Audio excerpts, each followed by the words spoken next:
할렐루야. 네, 잘 오셨습니다.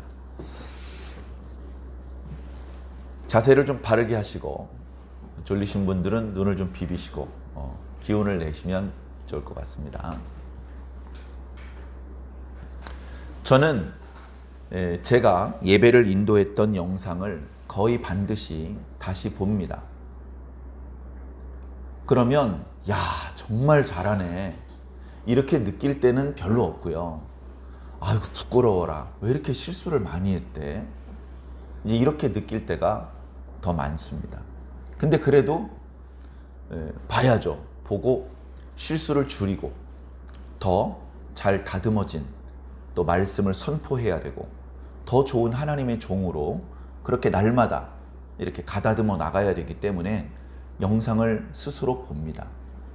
그런데 우리 교회 예배 영상을 설교 부분을 편집해서 인터넷에 이제 올리는데 그것을 뜻밖의 사람들이 보고 있다는 것을 원래는 몰랐는데 알게 됐습니다. 그 순간 얼굴이 화끈하더라고요. 부끄러운 거죠. 왜냐하면 그 설교 영상에는 물론 하나님의 말씀, 하나님의 어떤 메시지가 있죠. 그러나 또 겉으로 드러나는 여러 가지 모습 속에 부족한 부분, 실수하는 부분, 그런 부분도 있기 때문에 부끄러운 마음이 좀 순간적으로 들었습니다. 그래서 안 그래야 되는데 이제 예배실 중앙에 카메라가 있는 것이 의식이 되는 거예요. 그런데 여러분 이제 TV에 뭐 개그맨이나 탤런트나 이런 사람들이 이제 출연하는 걸 우리가 보지 않습니까? 그러면 거의 대부분 뭐 뉴스 앵커 이런 분들을 빼고는 카메라를 보지 않습니다. 만약에 카메라를 딱 보는 순간 NG, 다시 끊고 그 부분 지우고 다시 해야 됩니다.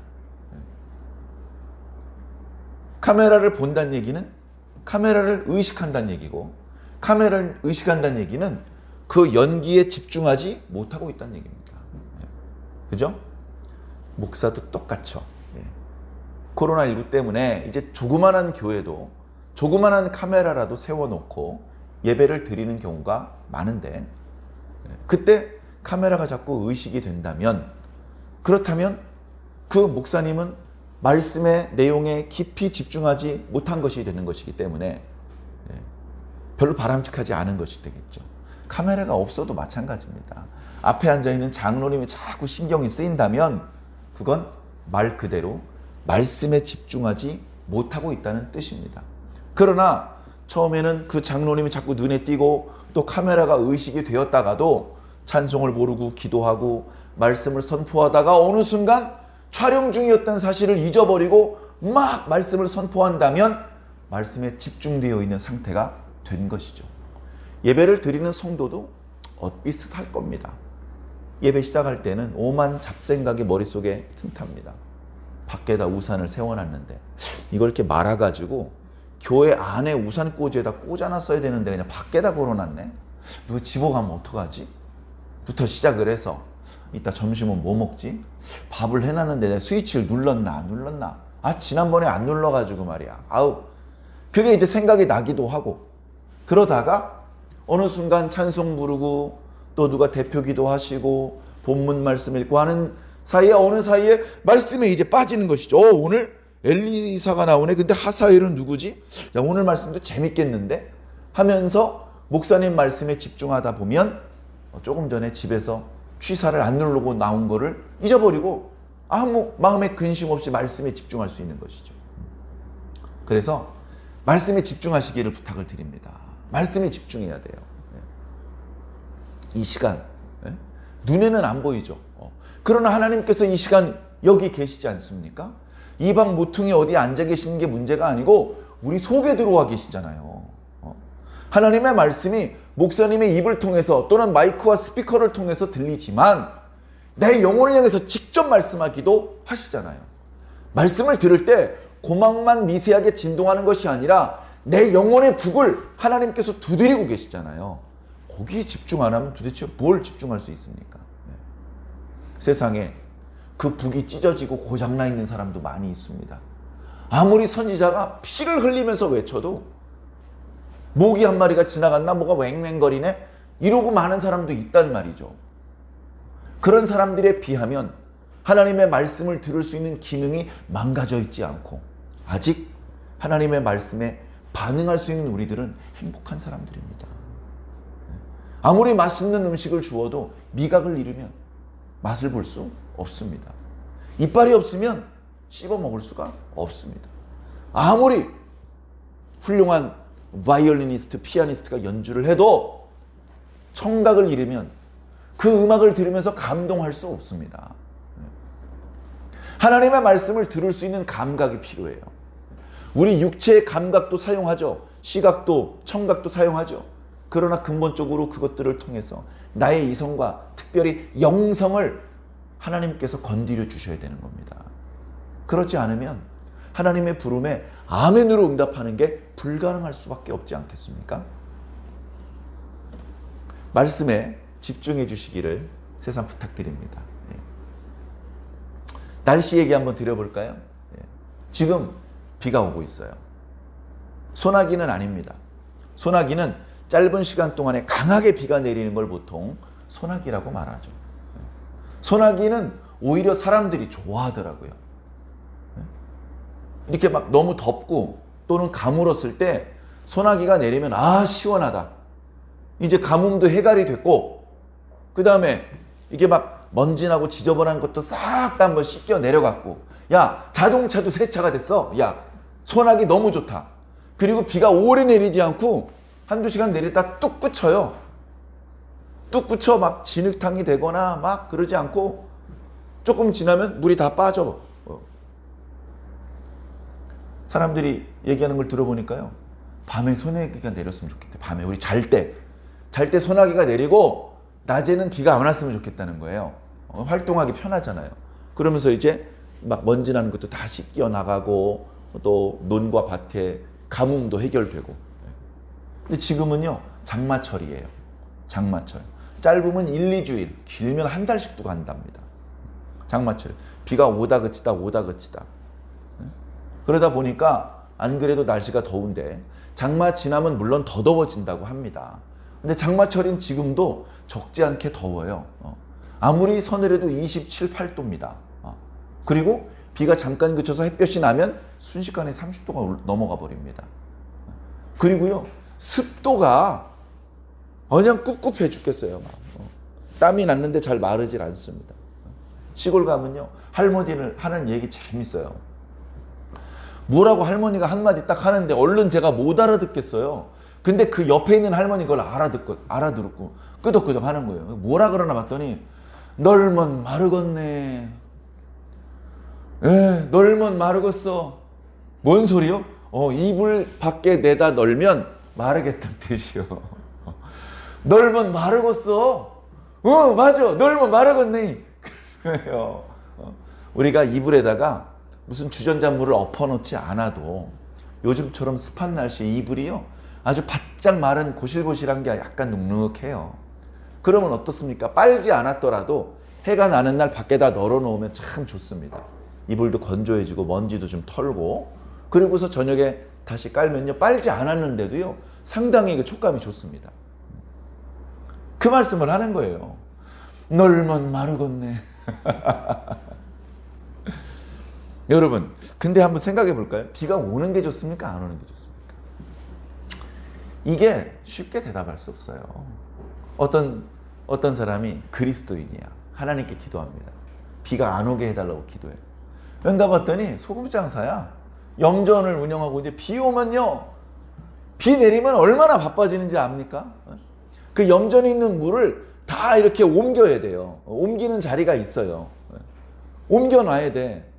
거기 옮겨놓은 자리에는 지붕이 있어서 비가 들어가면 안 돼. 겨우 염도를 올려놨거든요. 염도 바닷물 염도가요 3도예요. 3도. 그것이 한 40도까지 올라가야 그래야 소금이 맺히기 시작을 해요. 40도 50도까지 올라가야 돼요. 근데 비가 와버리면요 몇 날 며칠 햇볕에 바닷물을 말렸는데 염도가 뚝 떨어져 버려. 그럼 큰일 나는 거예요. 그러면 얼른 그 물을 빼야 돼. 그 물을 빼야 돼. 비가 그치면 그 빗물을 다 또 다른 쪽으로 바닷물로 흘려보내고 뺐던 염도 높았던 걸 다시 꺼냅니다. 그거를 하는 거예요. 기오면 얼마나 바쁜지 모릅니다. 그래 이제 소금장수가 하나님 앞에, 하나님 요새 비가 와가지고 너무 힘들어요. 애들 이제 2학기 다시 복학하고 돈 들어갈 때가 수두룩 빡빡인데 이거 어떡합니까? 하나님 좀 도와주십시오. 근데 한쪽에서는 뭐라고 기도하죠? 왜 이렇게 비가 안 옵니까? 비가 좀 너무 감질나요. 그래갖고요 사람들이 우산을 안 사요. 우산 장수야. 우산. 한쪽에서는 비가 오게 해달라고 기도하고 한쪽에서는 비가 오지 말아달라고 기도하고 어떻게 해야 됩니까? 네? 우리는요 시야가 좁아. 시야가 좁아서요 내가 서 있는 땅 요 주변만 보는 거야. 요 주변만. 그래가지고 여기에 비가 내리면 왜 이렇게 비가 많이 와요? 이러는 거예요. 그런데 시야를 좀 넓혀보면 다 날이 가물어가지고 다 힘들어하고 있어요. 날이 가물어서 농사 짓는 사람도 울상이고 그 다음에 이제 가축 돌보는 사람 너무 힘들어하는 거야. 지하수까지 말랐대. 지하수까지. 야 큰일 났어 정말. 우리도 아프리카처럼 어디서 물을 대량으로 트럭으로 실어 날라야 되나 봐. 그렇게 걱정을 하고 있는데 자기가 있는 곳에 비가 온다고 투덜투덜 되면 이건 뭔가 너무나 어린아이 같은 시야가 좁은 그런 모습이죠. 그래서 제가 오늘 여러분들에게 드리고 싶은 말씀은요. 좀 시야를 넓혔으면 좋겠다라는 말씀을 드리고 싶습니다.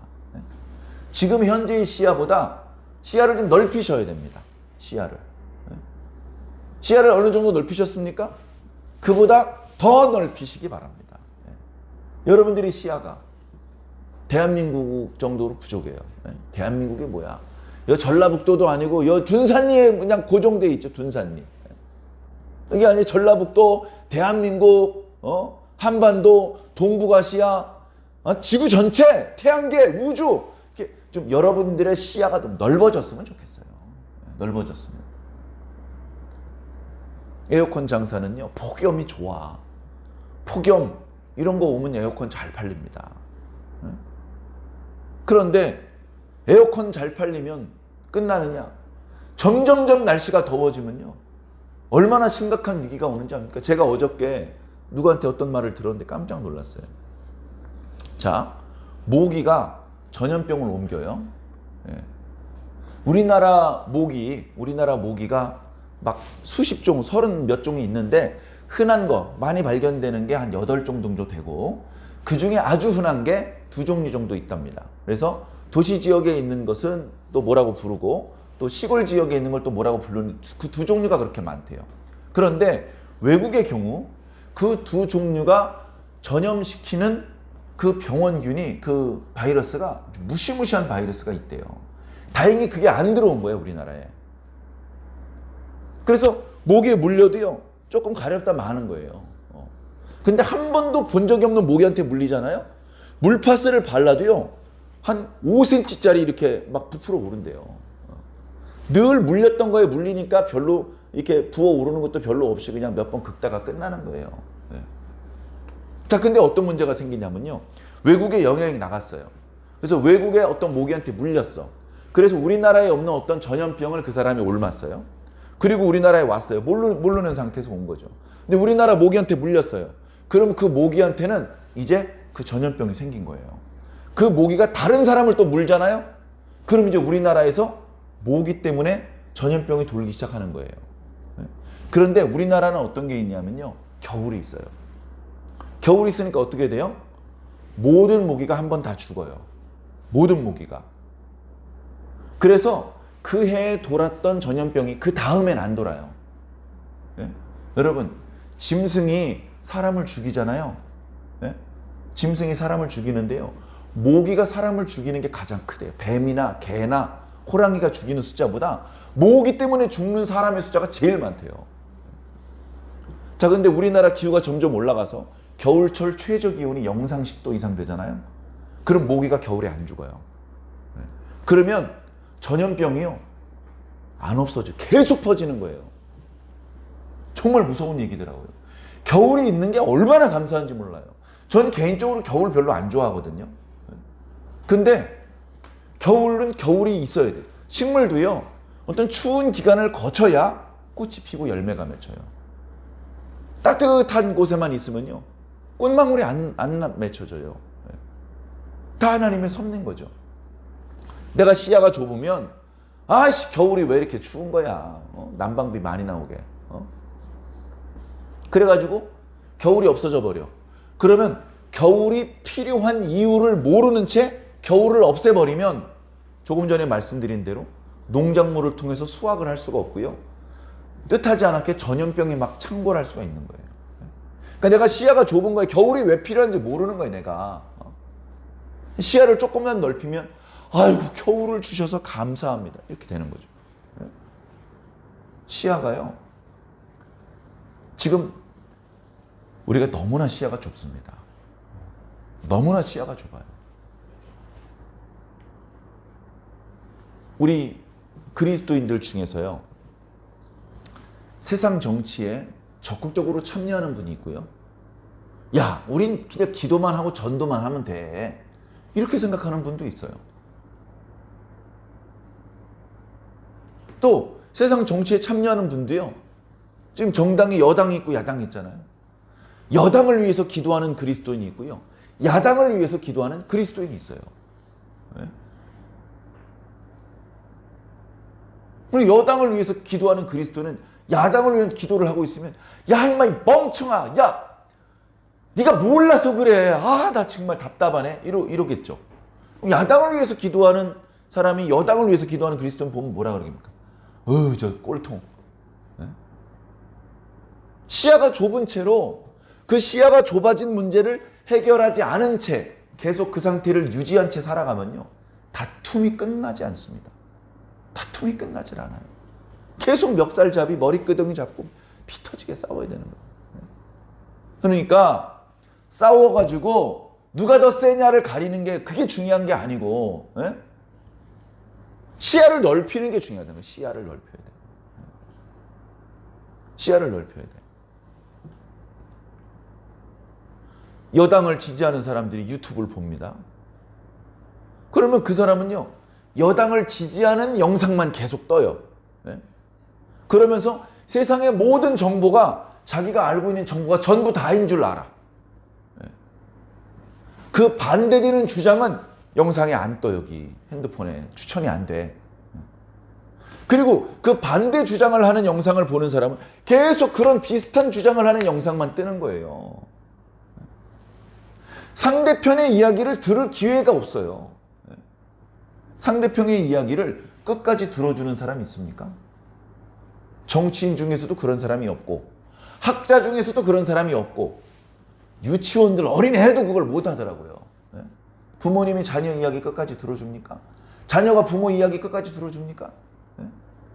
강제적으로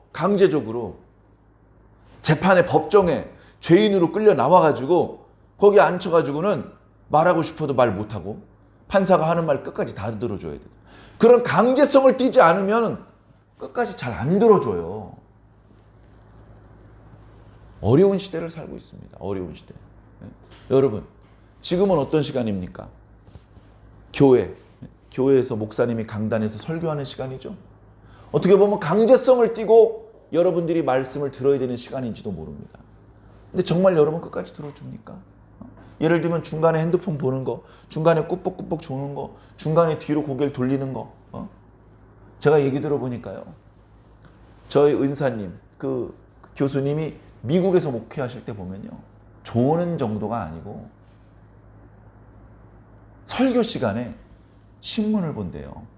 신문을 보는데 어떻게 보냐면요, 이렇게 들고 본대. 이렇게 들고, 이렇게 숨어서 신문 접어가지고 이렇게 몰래 보는 게 아니고 이렇게 들고 본대요.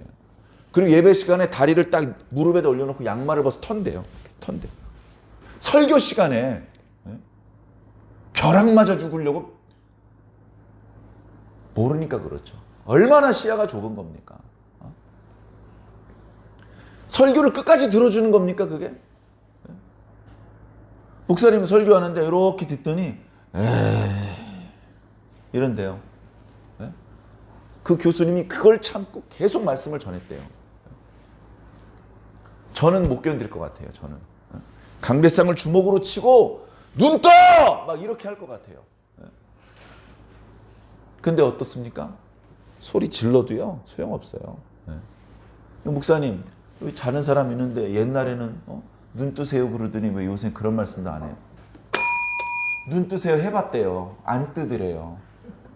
안 뜨더래요. 눈 뜬 사람한테 집중하고 설교하신답니다. 그러니까 어때요? 예배실에 앉아있는 사람 몇 명 안 되는데 거기서도 천국과 지옥으로 갈라지고 있는 거예요. 어떤 사람은 점점 천국으로 가까이 가고 있고요. 어떤 사람은 그 반대쪽으로 가고 있어요. 자기만 몰라요. 자기만 몰라요. 자기만 몰라. 이게 참 문제입니다. 좀 다른 얘기인데요. 옛날에 어느 가수가 신인 시절 때 어느 밴드에서 이렇게 노래를 불렀어요. 그래서 스카우트 돼가지고 첫 공연을 딱 끝나고서 그 밴드의 리더가 이렇게 얘기를 하더니 형님 나가세요. 나가라는 겁니다. 얼마나 기분이 나쁜지 몰라요. 열정을 다 바쳐서 노래를 불렀는데 형님 나가세요.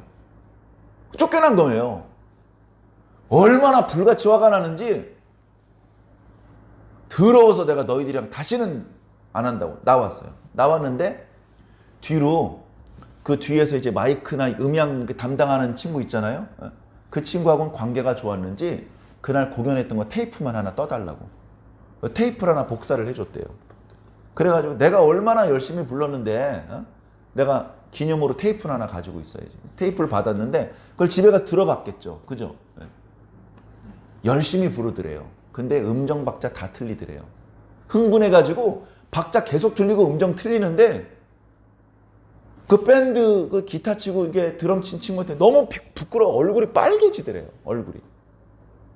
그러니까 그 공연 끝나고 쉬쉬하는 거 뒤에서 참 목소리는 좋은데 왜 저래?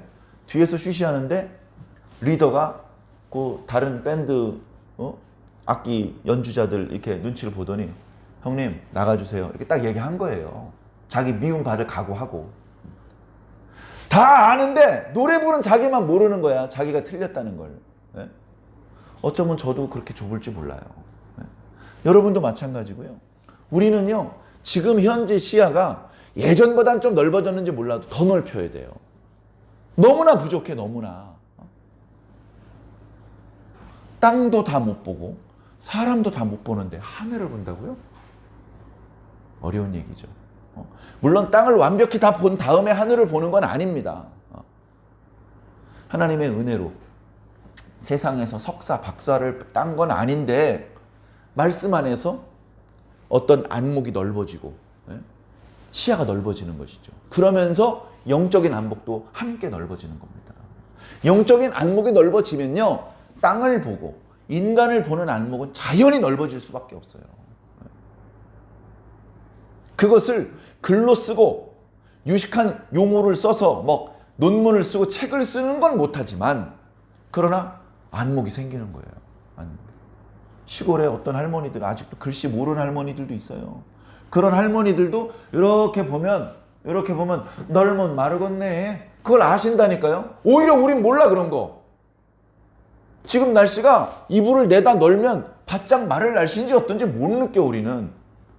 글씨도 못 읽는 할머니들은 그걸 또 느낀다고요. 시야가 넓어져야 됩니다. 오늘날 그리스도인들의 시야가 넓어져야 됩니다. 오늘 그리스도인들의 시야는 구약의 이스라엘 백성들의 시야에 비하면 어마어마하게 넓어져 있어요.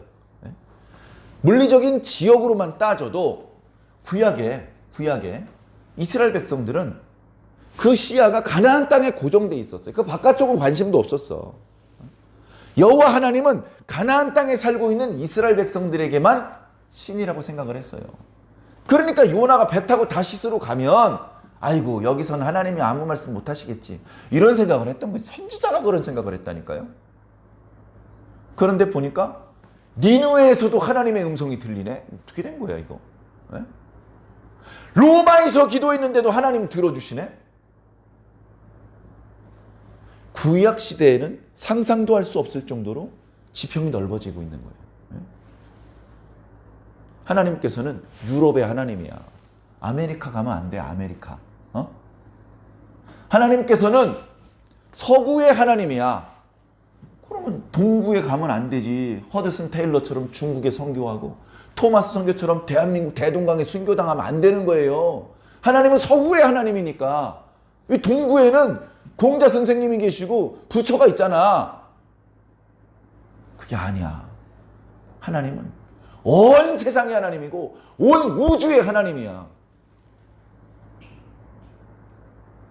하나님을 믿지 않았던 최초의 우주인, 소련의 가가린이라는 우주인, 우주에 나가서 내가 우주에 최초로 올라가 봤거든? 하나님 안 계시던데? 그러고 내려왔어요. 자신의 좁은 시야로 하나님 볼 수가 없죠. 하나님 볼 수가 없어요. 우주에 안 올라가 본 우리는 하나님 계신 걸 알고, 우주에 올라가 본 그는 하나님 계신 걸 모른다면 시야의 차이죠. 우리의 시야를 넓혀야 됩니다. 영적인 지평을 넓힐 뿐 아니라 모든 방면에서 우리 시야가 넓어져야 돼요. 시야가 좁은 사람은 이렇게 말합니다. 어떻게 그럴 수가 있어? 맞죠? 시야가 좁은 사람이 그렇게 말합니다. 시야가 넓은 사람은 어떻게 말합니까? 에이구, 그래, 그럴 수도 있지. 어떤 분이 뜻밖의 행동을 했어요. 뜻밖의 행동. 예를 들면 목사님이 기독교 복음 선교에 아주 열정이 있으셨던 어떤 목사님이 고등학교 채플 시간을 3주를 빠졌어. 그럼 어떻게 말하죠? 시야가 좁으면 목사님이 어떻게 그러실 수가 있어요? 이럴 거 아니에요. 시야가 좁으니까. 시야가 넓은 사람은요. 아이고 목사님 그럴 만한 사정이 있으셨겠죠. 다르지 않습니까? 여러분 시야 넓어져야 됩니까? 좁아져야 됩니까? 시야가 넓어져야 돼요. 처녀는요. 엄마, 아기 낳은 그 여인의 마음을 절대 알 수가 없어요. 남자는요. 여자의 마음 100% 알 수가 없습니다. 그런 한계는 있어. 한계. 그러나 최대한 이해하려고 마음의 문을 열어놓고 얘기를 들어줘야 되고 살펴줘야 되는 거예요. 성경을 볼 때도 마찬가지입니다. 좁은 시야를 가지고 이게 기록된 게 벌써 몇천 년 전인데 지금 시점에서 이상하네. 말도 안 되네 뭐. 그동안 수도 없이 많이 필사하고 막 그런 어떤 그 사정은 모르고 문법적으로 이거 세련되질 못하구만. 예를 들면 그런 식의 얘기를 한다면 그러면 그 좁은 시야로 지옥에 가는 수밖에 없는 거예요. 말씀을 이해하려고 믿으려고 여기 생략되어 있는 부분을 왜 생략했는지 거긴 그만한 이유가 있겠지. 내가 아직 그걸 물을 뿐이지 하나님께는 그만한 이유가 있겠지. 이런 마음이 없이 하나님 어떻게 그러실 수가 있어요? 그렇게 말하면 복 받습니까? 그게 아니라는 것이죠. 그래서 오랫동안 신앙했던 사람도 아직 시야가 부족한데 이제 막 신앙한 시작한 사람이 다 알고 있다. 나 뭐 더 안 들어도 된다. 그런 식의 태도는 겸손한 태도도 아니고 복 받을 만한 마음도 아니니 주의하시기를 부탁을 드립니다. 지난주일 말씀 제목이요. 복 받을 만한 착한 마음이에요. 우리가 그런 마음이 있어야 돼요. 복 받을 만한 착한 마음. 그 마음은 시야가 넓어져야 돼요. 시야가. 멀리 내다볼 줄 알아야 돼요. 짐승들처럼 이 앞에만 내일은 모르고 오늘만 사는 그런 위험한 모습으로 살면 안 됩니다. 자, 이스라엘이 여기 있어요. 이스라엘 남쪽에 이제 유다가 있죠. 지금 이야기가 이스라엘을 중심으로 흘러가요. 엘리사 선지자가 이스라엘에서 활동을 했고 지금 계속해서 아합 왕조가 아직 멸망하지 않았어요. 그의 아들 여호람이 북이스라엘의 왕이에요. 근데 이스라엘 북쪽에 이방인의 땅이긴 하지만 여기 이제 아람이 있어요. 아람은 이스라엘과 유다를 합한 것보다 더 강한 나라예요. 면적도 넓고 이 위로 올라가면 이제 유프라테스 강, 티그리스 강이 있고 이쪽은 좀 속된 말로 별들의 전쟁이 일어나는 곳이죠. 거긴 엄청난 강대국이 일어났다 망했다 일어났다 망했다를 반복하는 거예요. 지금 이때 여기 아수르가 일어나고 있어요. 아수르는 아람, 이스라엘, 유다, 애굽을 합친 것보다 더 큰 나라가 돼요. 더 큰 나라가 돼요. 그런 아수르가 아람을 공격을 해요. 그러니까 아람은 빨리 이쪽을 자기 나라로 통일시켜놔야 뭔가 아수르랑 맞짱을 뜰 수 있는 상황이 되는 거죠. 자, 이런 국제 정서를 모르면서 아람 자식들 왜 자꾸 그래? 저 다른 데 노략질하지 왜 자꾸 이스라엘만 괴롭혀? 네. 모르면 그럴 수 있는 거예요. 조금 더 넓게 생각하자고, 넓게. 자, 이런 상황이에요. 여기 유다의 수도가 어디죠? 유다의 수도 예루살렘이죠. 그죠? 사마리아, 이스라엘의 수도는 사마리아고. 그죠? 아람의 수도는 오늘 본문에 있는 것처럼 다메섹입니다. 다메섹. 우리가 뭐 다마스커스라고 보통 말을 하죠. 다마스커스. 이 지역은요, 이쪽 주변 지역에 교통, 사통, 팔달 아주 핵심적인 곳이에요. 그래서 과거에도 아람이라는 나라가 이 지역을 차지해서 여기를 도읍지로 했고, 그리고 그 이후에도요, 거기가 이 주변에 아주 그 중요한 교통의 요충지예요. 우리가 잘 아는 것처럼 사도 바울도 다메섹으로 말 타고 가다가 예수님을 만나잖아요. 그 다메섹, 아주 고대로부터 전 세계적으로 이렇게 오래전부터 도시로 있었던 그런 도시가 별로 없는데 다메섹이 그렇게 오래된 도시라고 합니다. 자, 근데 문제는 뭐냐면요. 자, 이 이스라엘을 중심으로 주로 활동했던 엘리사가, 자, 사람 이름은 파란색 글씨로 한번 써보겠습니다. 엘리사가 다메섹에 올라갔어요. 자, 왠지 나중에 생각해 봅시다. 또 올라갔대요. 어떡하겠어요? 올라갔어. 올라갔는데 그때 당시 아람의 왕이 벤 하닷이야. 벤 하닷이라는 말의 의미는 그 사람의 고유 명사라기보다는 하닷의 아들이라는 뜻이에요. 하닷의 아들이라는 뜻이야. 이 사람이요, 엘리야 시대 때부터 이름이 나와요. 그래서 학자들은 그 사람이 동일 인물이라면 40년 정도 다스린 왕이다. 40년 정도 다스린 왕들은 덜어 있잖아요. 사울도 그랬고 다윗도 그랬고. 베나닷도 아람 지역을 40년이나 다스린 그런 왕이다. 그랬는데 얼마 전까지는 나아만 장군과 함께 일을 하더니 이제 나아만이 아니고 하사엘이라는 사람을 시킵니다. 하사엘은 이제 이 벤 하닷 밑에 있는 여러 군대 장관 중에 한 명이겠죠. 병이 들었어요. 병이 들었는데 소식을 들어보니까 유명한 선지자 엘리사가 다메섹에 와 있대요. 야, 이거 정말 좋은 기회다. 그러면서 마침 옆에 하사엘이 있길래, 야, 일로 와봐.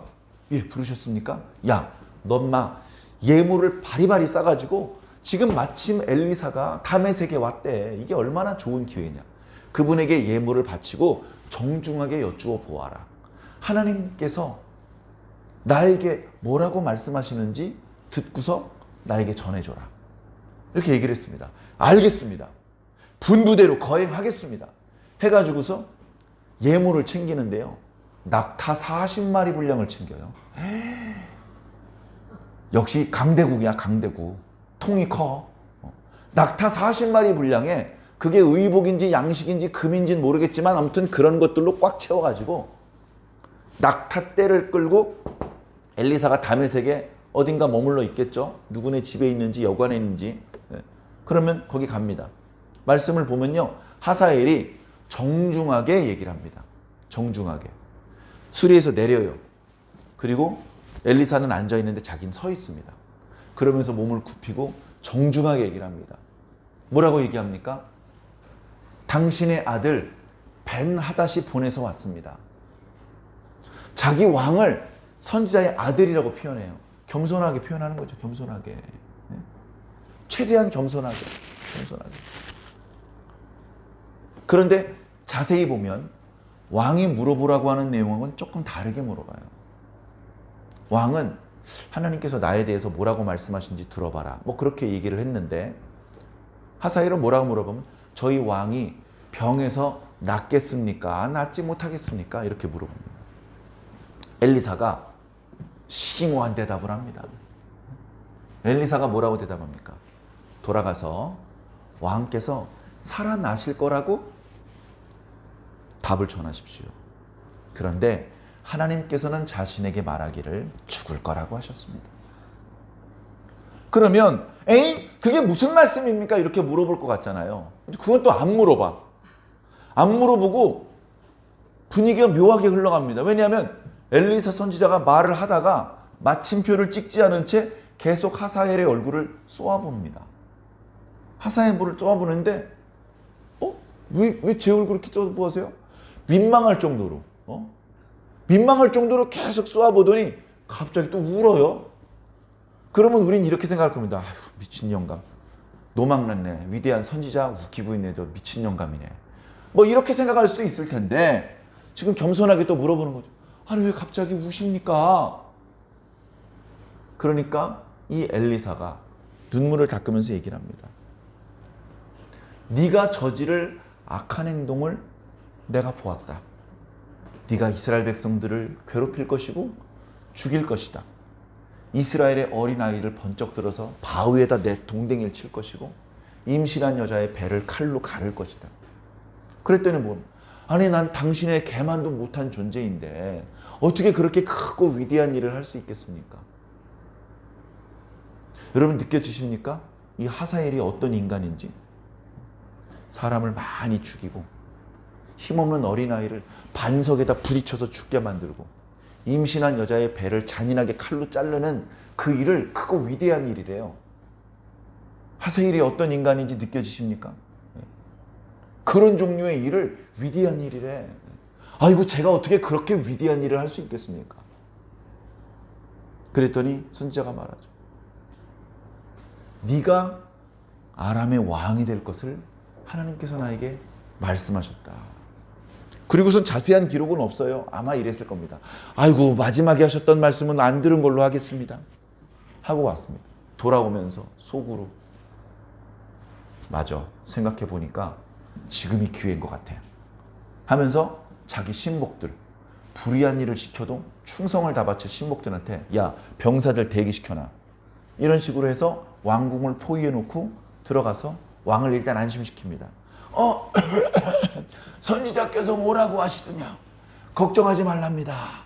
왕께서는 살아나신답니다. 아이고 다행이네. 자네 수고 많았어. 예 편히 쉬십시오. 해놓고선 이불을 물에 적셔가지고 죽인 겁니다. 병으로 죽은 거 아니고요. 어쩌면 살아날 수도 있는 가벼운 병이었는지는 모르는데 강제로 죽인 거라고요. 그래가지고 연기를 합니다. 왕이시여. 밖에서 무슨 소리입니까? 뛰어 들어왔더니 왕이 죽었어요. 딱 보니까 하사엘이 죽인 것 같은데 밖을 보면 도성을 하사엘의 신복들이 포위를 하고 있거든요. 그래 어떡합니까? 자연히 죽은 걸로 처리해야죠. 그리고서는 하사엘이 왕궁을 장악을 하고 스스로 왕이 돼버립니다. 그리고서 매우 안타깝지만 엘리사 선지자가 예언했던 대로 그는 이스라엘을 무참하게 공격을 하고 무수히 많은 사람을 죽이는 그런 일을 하고 맙니다. 자, 이 이야기가 그냥 재미있는 옛날 이야기, 뭐 뻔한 이야기죠. 옛날에 뭐 그렇게 반역을 저지른 무슨 숱하게 많이 있었으니까. 그런데 시야를 넓혀야 되는 거죠. 시야를. 엘리사가 왜 아람으로 갔죠? 엘리사는 이 이스라엘 백성들, 하나님의 백성들에게 예언을 하고 그 지역에서 선지자들을 양성을 하고 범죄하는 사람들 책망하고 그 역할이 주된 임무 아닙니까? 라는 생각도 우리의 고정관념이에요. 그것도 우리의 고정관념이에요. 엘리야가 엘리사의 스승이었던 엘리야 선지자가 어떤 고정관념을 가지고 있었습니까? 북이스라엘에 더 이상 여호와를 섬기는 사람은 없다. 나밖에 없다. 나밖에. 근데 나마저 저 이세벨이 날 죽이려고 그런다. 어차피 죽어야 된다면 저 우상 숭배자의 손에 죽기보다는 차라리 하나님께서 내 생명을 거두어 가주셨으면 좋겠다. 그런 생각을 했어요. 그런 생각을 한 엘리야에게 하나님께서 질문을 하십니다. 엘리야야, 네가 왜 여기 있느냐? 몰라서 물어보나요? 하나님 장민 되셨나요? 그렇게 이제 둔해지셨나 하나님? 이빨 빠지셨나요? 그 질문은 몰라서 궁금해서 답을 듣고 싶어서 물어보는 것이 아니고 질문 속에 메시지가 있는 것이고 질문 속에 의미가 담겨져 있는 것입니다. 엘리사 선지자가 게하시한테 너 어디 갔다 오냐? 라고 물어본 것은 게하시가 회개할 수 있는 기회를 주신 것이고, 하나님께서 엘리야 선지자에게 네가 왜 여기 있느냐? 라고 질문하신 것은 넌 여기 있으면 안 돼! 라는 말씀인 것입니다. 그러면서 뭐라고 말씀하셨습니까? 내가 바알에게 무릎 꿇지 않은 자 7천을 남겨놓았다. 7명이 아니고 7,000명이나 남겨놓으셨대요. 그걸 새카맣게 모르는 거예요. 왜? 시야가 좁으니까. 시야가 좁으니까. 그런데 그 말씀을 듣는 순간 시야가 비로소 열렸어요. 마치 지금까지는 장님이었던 것 같아. 예? 여러분, 공부를요, 바울만큼 많이 하는 사람은 없을 것입니다. 근데 그렇게 공부를 많이 했는데 바울이 사실은 장님이었어요. 바울이 영적으로 장님이었다는 것이 예수님을 만나고서 느껴졌어요. 진짜로 눈이 어두워졌거든요. 아나니아가 와서 기도해 주자 눈에서 비늘 같은 것이 벗겨져서 그때 눈을 떴어요. 눈은 떴지만 자신이 영적으로 장님이었다는 것을 알게 되었습니다. 하나님의 아들을 자기가 죽이려고 했다는 걸 알게 되었습니다. 얼마나 가슴을 치고 후회했고 하나님께 부끄럽고 죄송했겠습니까? 그래서 사울이 바울로 바뀐 거예요. 철저한 회개, 그리고 갑자기 엄청나게 넓어진 시야 때문에 전혀 다른 인생을 살게 된 것이죠. 엘리야도 위대한 선지자였습니다. 850명 앞에 당당하게 하나님 누가 진짜 신인지 보여주십시오, 이렇게 기도할 수 있는 그런 선지자 흔하지 않습니다. 그런데 아직 시야가 좁았어요. 아직도 시야가 좁았어요. 하나님께서 엘리야의 시야를 넓혀주셨습니다. 아람 군대가 도단성을 포위했을 때 사환은 이빨이 떨리고 무릎이 떨렸는데 엘리사는 안 떨렸잖아요. 왜? 산 위에 불말과 불병거를 봤으니까. 근데 얘는 못 보니까 발발발 떠는 거예요. 그러니까 뭐라 그러면 하나님 제가 보는 것을 얘도 보게 해주십시오. 눈 뜨고 나니까 이제 두렵지 않아요.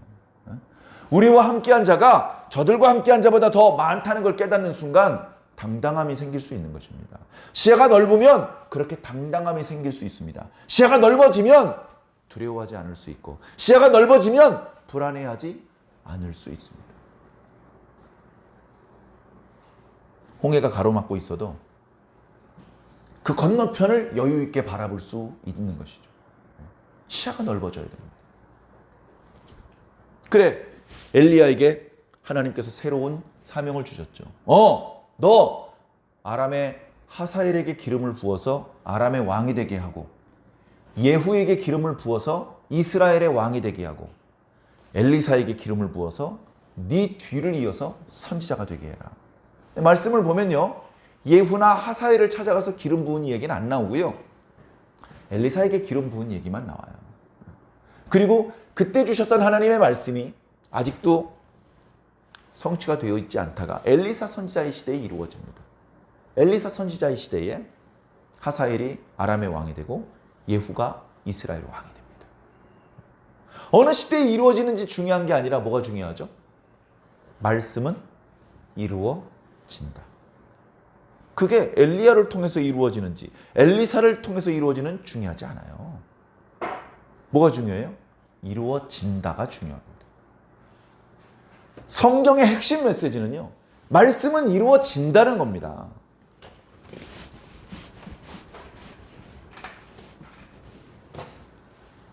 자, 하나님 말씀은 이루어진다. 반드시. 하나님 말씀은 반드시 이루어집니다. 자, 이 말씀이 뭐죠? 언약,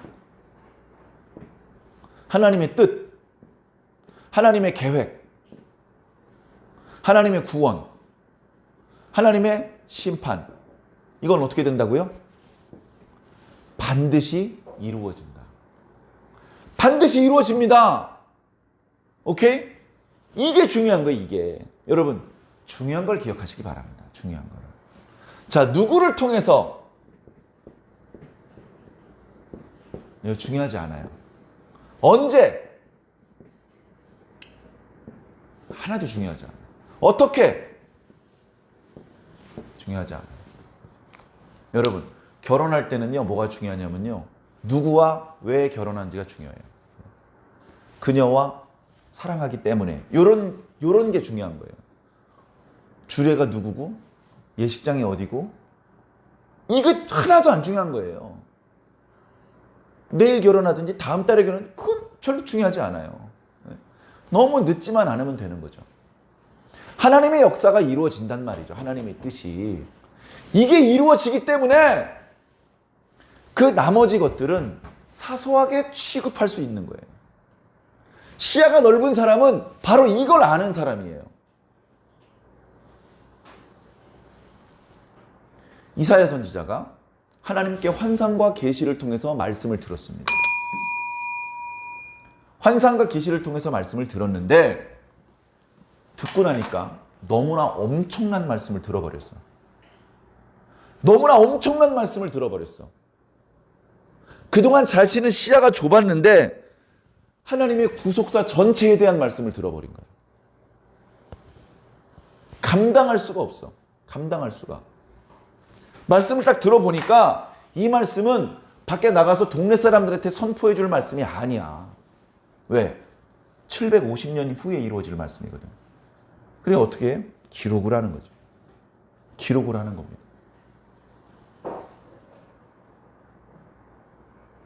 그런 말씀을 주셨는데 불만이 없어요. 이 말씀을 왜 지금 주십니까? 이 말씀을 왜 날 주십니까? 말씀을 저때 이루어질 말씀을 이때 주시는지 얘한테 주시는지 쟤한테 주시는지 중요하지 않아. 뭐가 중요하다고요? 이루어진다는 게 중요합니다. 이루어진다는 게. 전쟁이 났습니다. 전쟁이 났어요. 영화 배너에 보면 그런 대목이 있더라고요. 영화 배너에. 배너가 노예 생활을 하죠. 그래가지고 로마의 그 함선에서 그 밑창에서 이 노를 젓는 일을 합니다. 노를 젓는 일을 하는데 얼마나 힘든지 몰라요. 그런데 그 노 구멍이 배 밖으로 이렇게 나가는 곳 틈으로 이렇게 보니까 상대 적군의 배가 자기네 배로 돌진을 하는 거예요. 꽉 부딪히면 옆구리를 탁 때리면 배 빵꾸가 나고 배가 깨져버리잖아요. 그러니까 그걸 알고서 도망가려고 그러는 거예요. 도망가려고. 근데 거기 있는 노예들은요, 발이 다 쇠사슬로 묶여져 있어서 도망도 못 가. 배가 바다에 빠지면 함께 빠져 죽어야 되는 거예요. 그러니까 노를 저을 생각은 안 하고 발에 있는 사슬을 어떻게든 풀어보려고 합니다. 그러니까 옆에 있는 사람들은 채찍을 후드리면서 빨리 노를 저으라고. 노를 저으면 피할 수 있다고. 근데 노를 저는 사람이 몇 사람 없어요. 결국 꽝 부딪힙니다. 배가 깨져버려요.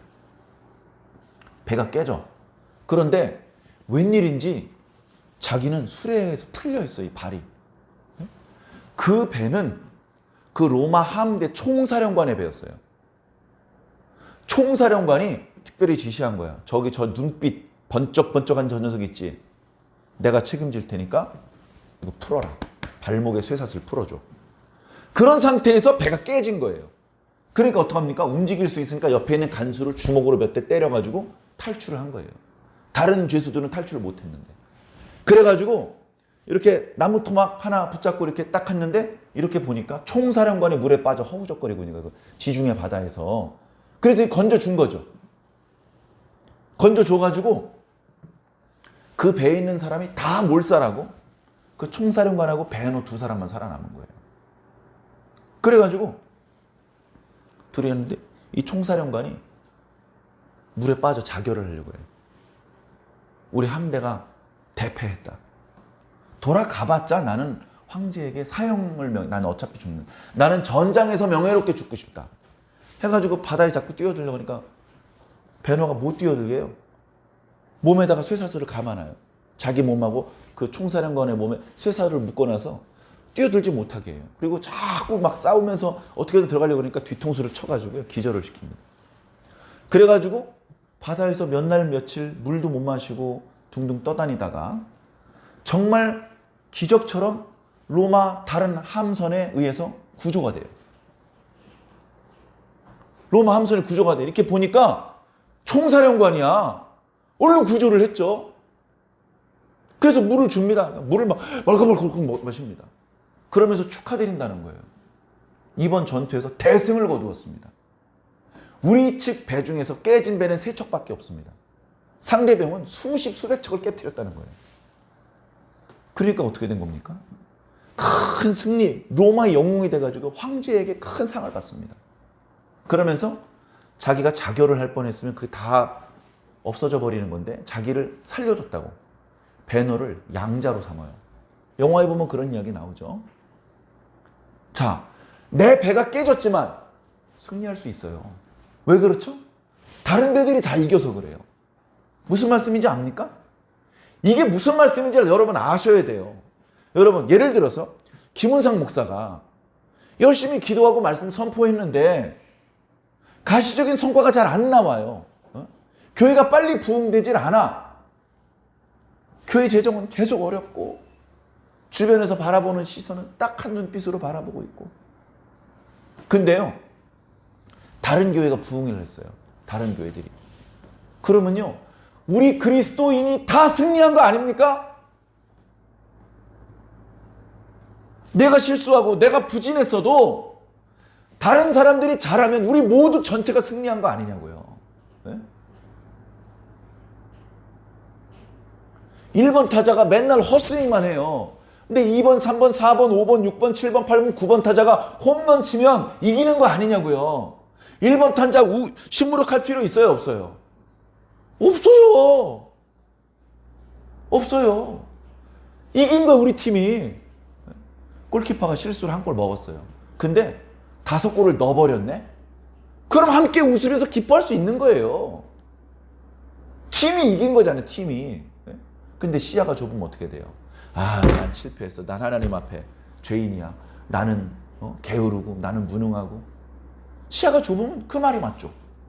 조금만 시야를 넓혀보자고요. 근데 시야를 넓혀봤는데도 한국교회 전체적으로 어려움이 있어. 한국교회 전체적으로. 그러면 심각한 겁니다. 그러면 교단을 떠나서, 직분을 떠나서 다 함께 기도해야 돼요. 한기 총회장을 위해서 기도하는 겁니까? 아니요. 예수 복음을 위해서 기도하는 거예요. 시야가 넓어져야 돼, 시야가. 한국교회 부흥하는데 일본엔 기독교가 뿌리를 내리지 못하고 영국의 기독교가 문을 닫고 있어. 그러면 신당에 할 수 있어. 눈물 흘려 기도해야 돼요. 눈물 흘려. 시야가 넓어져야 된다는 겁니다. 나만 위해서 기도하면 안 돼. 옆집은 망했는데 저 김권사 저 최장로는 힘들어하고 있는데 나 혼자 복 받아가지고 로또 당첨돼가지고 그게 기쁘고 감사할 일이.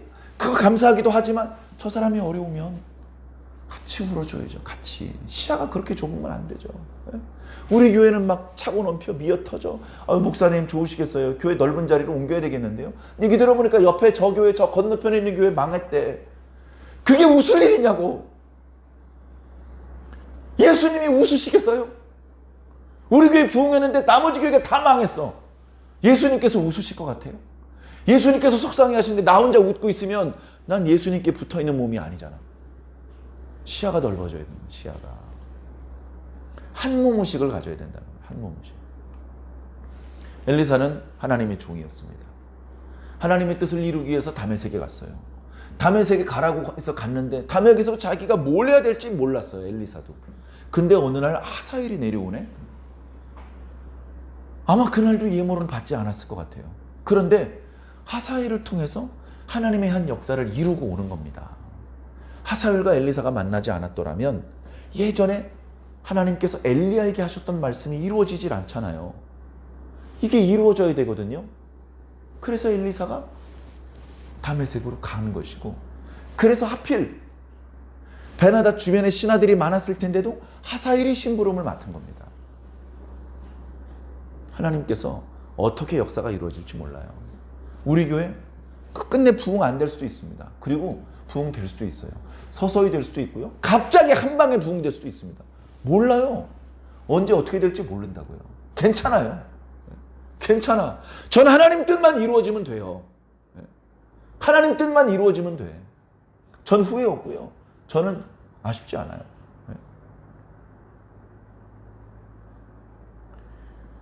교회가 부흥해서 교회 건물을 건축해야 성공한 목회고, 그냥 계속 새빵살이 전전한 분들은 실패한 목회자입니까? 네? 결혼해가지고 첫째 마누라, 둘째 마누라, 셋째 마누라 도와가지고 아들을 10명, 20명 낳으면은 성공한 인생이고 노총각으로 죽으면 실패한 인생입니까? 바울은 자녀를 몇 명 낳고 죽었죠? 한 명도 못 낳았어요. 바울은 실패한 인생입니까? 시야가 좁으면 그렇게 보일 수도 있어요. 시야를 넓히시기 부탁드립니다. 세속적인 관점에서는 넓혀봤자 한계가 있는데 물론 그것도 넓혀야 되지만 영적인 안목으로 넓혀 나가시길 바랍니다. 전에 그런 말씀 드린 적 있죠? 남편에게 복종하라. 벌써 들으면서 기분이 나빠. 성경 말씀이긴 한데 기분이 별로 안 좋아. 솔직히. 종한테 네 주인에게 복종하라. 자녀에게 네 부모에게 복종하라. 별로 신나지 않아. 근데 그 말씀의 의미는 뭐죠? 네 남편은 믿을 만한 존재가 못 돼. 네 주인은 변덕꾸러기야. 네 아버지 어머니도 항상 자상하지만은 않아. 그러나 복종해라. 주님 믿고 복종해라. 주님 믿고. 주님 믿고 복종해라. 하나님 말씀 반드시 이루어지는 거 믿고 지금 현재 어렵더라도 낙심하지 말고 부러워하지 말고 지금 네가 현재 하고 있는 일에 최선을 다해. 정직해라. 성실해라. 선행을 일삼아라. 이웃을 사랑하라. 어떻게 그럴 수가 있어요? 지금 당장 힘든데 하나님 믿고 그렇게 해. 이게 오늘 저와 여러분들에게 주시는 하나님의 말씀입니다. 이 말씀대로 하나님을 믿되 온전히 믿으시고 하나님의 말씀은 반드시 이루어진다는 걸 확실히 믿으시고 지금 현재 성과가 있든지 없든지 하나님의 뜻대로 이웃을 사랑하고 형제자매들을 사랑하고 선행을 일삼고 정직하며 성실하게 살아주시기를 예수님 이름으로 간절히 축원합니다.